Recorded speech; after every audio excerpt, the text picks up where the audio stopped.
Welcome to Mom Life Event. Have you ever heard that saying that how your children act is a direct reflection of who you are as a parent, or even further, who you are as a person? I've heard that said so much in the past, and I've kind of always taken it a little more negative, like, oh my goodness, if my child ever, acts out in the grocery store line, people are going to think my home's totally chaotic, or that I'm the worst parent. But when I sit back and I kind of look through that, through a biblical standpoint, I realize that saying is actually kind of true. And I'll get back to why that's the case in just a moment. But before I do, I want to do a really quick recap of our very first Mom Life event where we went over the two types of parenting. We have ownership parenting and ambassador parenting. And we want to remember that we want to be ambassador parents, that we realize as an ambassador parent that our job is to fully represent the leader who sent us. In this case, that's God. He is the one that has the destiny and the plan for our children, and it's our job to help that plan come to fruition in their lives. Whereas ownership parenting is where we have a vision. All of our parenting motives are based off of our vision for our children, what we want them to be interested in, how we want them to look and act. Okay? We want to be ambassadors in the lives of our children. So with that being kept in your mind, I want you to understand that it's okay if we have weak moments. We can't be fake. We can't let that phrase put this pressure on us of we have to be perfect.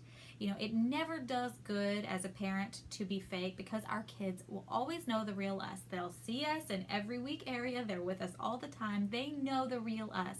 And if we show them that we're acting or that we're fake in front of other people, that is only going to make matters worse with them. They are not going to respect you, and they are going to learn how to be fake, and that's not good. So God's grace actually frees us from having to deny our weaknesses. In 2 Corinthians 12:9, it says that my grace is sufficient for you. My power is made strong in weakness. So God's grace frees us from having to be in denial about our weaknesses. The Bible's full of stories of people's weakness. For instance, King David, he had this affair with Bathsheba, then had her husband killed. So we've got an affair and murder. Yet at the same time, then David's known for being a man after God's own heart. So while the Bible's full of people's dirty laundry, it's also the best known book for hope. When David was able to be humble and confess his weakness, that's when the redemptive power was able to work through his lives. The reason that the Bible is the best known book for hope is because of the transformative power of Jesus' life, death, and resurrection. And that was able to work in his life when he decided to be humble and confess his weaknesses. And it is the same with us. It is exactly the same with us. Humble and confessing parents produce humble and confessing children. When we're pressed, what comes out of us is what's actually in us.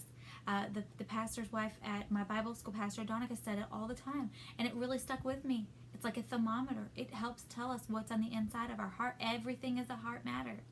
So when we're in those tough parenting moments, kind of like when we're yelling at our children to stop yelling, we need to kind of step back and be like, okay, all right, I can't yell at them for yelling, we apologize to our child, we ask God to forgive us, and when they see us, Jesus' redemptive power working on the inside of us, and they see us actually change, that's going to produce that in their life.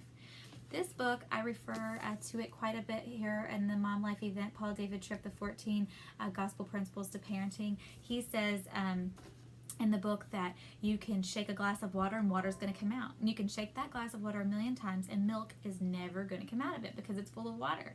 So the phrase of how your children act are a direct reflection of you or you as a parent is kind of true, because our children can only pour out what we've deposited in them. And it's okay to admit some of our shortcomings and our weaknesses, because God's grace is sufficient to cover those. And He will work in us. And while He's working in us, He's working in our kids. We have to realize that as we're parenting our children, the Heavenly Father is parenting us. And we need to always keep a softened heart to allow ourselves to grow and change if we want to see true lasting growth and change in our children. Be blessed, enjoy some snacks and playtime, and we'll see you next month.